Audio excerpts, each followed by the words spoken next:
आज के वीडियो में हम बात करने वाले हैं इक्विपोटेंशियल सरफेसेस के बारे में।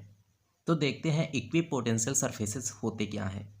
जैसा कि हमें नाम से ही पता चल रहा है, इक्विपोटेंशियल सरफेस मतलब ऐसा सरफेस जिस पर पोटेंशियल क्या हो, इक्वल हो, उस सरफेस को हम इक्विपोटेंशियल सरफेस कहते हैं।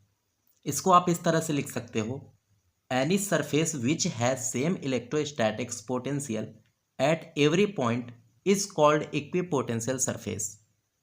आपका एक ऐसा सरफेस जिस पर पोटेंशियल आपका इक्वल हो, उस सरफेस को हम कहते हैं इक्विपोटेंशियल सरफेस। इसको आप इस तरह से देख सकते हो। मान लेते हैं कि ये एक हमारा स्फेयर है और इस स्फेयर पे सेंटर पे एक क्यू मैग्नीट्यूड का चार्ज रखा हुआ है। अब इस चार्ज की वजह से इसके सरफेस पर हर जगह पर कुछ ना कुछ पोटेंशियल होगा। मान लेते हैं यहाँ कुछ पोटेंशियल होगा, यहाँ कुछ पोटेंशियल होगा, यहाँ कुछ पोटेंशियल होगा।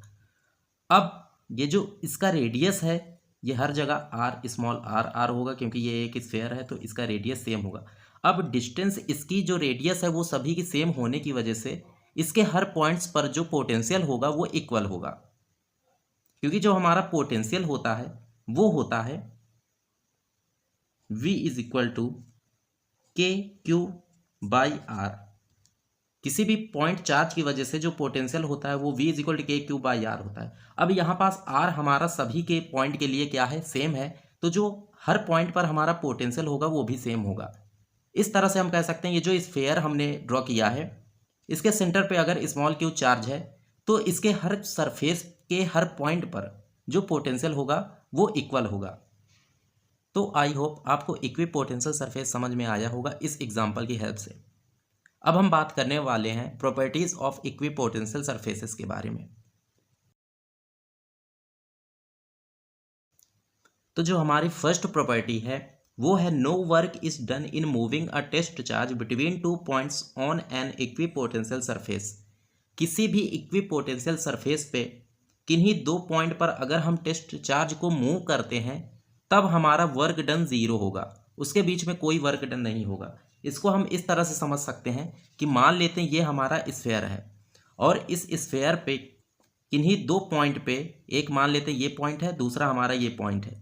अगर इस पॉइंट से इस पॉइंट पर हम कोई चार्ज को मूव करते हैं तब हमारा जो वर्क डन होगा वो 0 होगा। इसको हम इस तरह से प्रूफ भी कर सकते हैं। ऐसा हम मान लेते हैं कि जो हमारा फर्स्ट पॉइंट होगा उसे हम लेट ए कर लेते हैं और जो सेकंड पॉइंट होगा उसे हम बी लेट कर लेते हैं। तो जो इन दोनों के बीच का पोटेंशियल डिफरेंस होगा वो हमारा होगा वर्क डन ए से बी तक ले जाने में अपॉन जो टेस्ट चार्ज हम यहाँ अज्यूम किए हैं उस वो। तो यहाँ पास से हमें पता है कि किन्हीं 2 पॉइंट के बीच का जो पोटेंशियल होता है किसी भी सरफेस पे, इक्विपोटेंशियल सरफेस पे, वो हमारा होता है 0। तो यहाँ पास हमारा ये वैल्यू हो जाएगी 0। तो इस तरह से हमारा हो जाएगा WAB upon Q0 is equal to 0।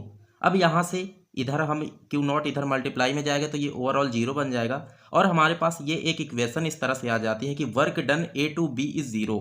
तो यहाँ से हमें पता चल रहा है कि किसी भी इक्विपोटेंशियल सरफेस पे अगर हम किसी टेस्ट चार्ज Q0 को किसी पॉइंट A से B तक ले जाते हैं तो जो हमारा वर्क डन होता है वो हमारा 0 होता है।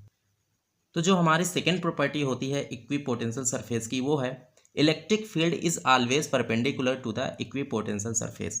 इक्विपोटेंशियल सरफेस पे जो इलेक्ट्रिक फील्ड होता है वो हमेशा परपेंडिकुलर डायरेक्शन में होता है। जो हमारी थर्ड प्रॉपर्टी है वो है two equipotential surfaces never intersect with each other.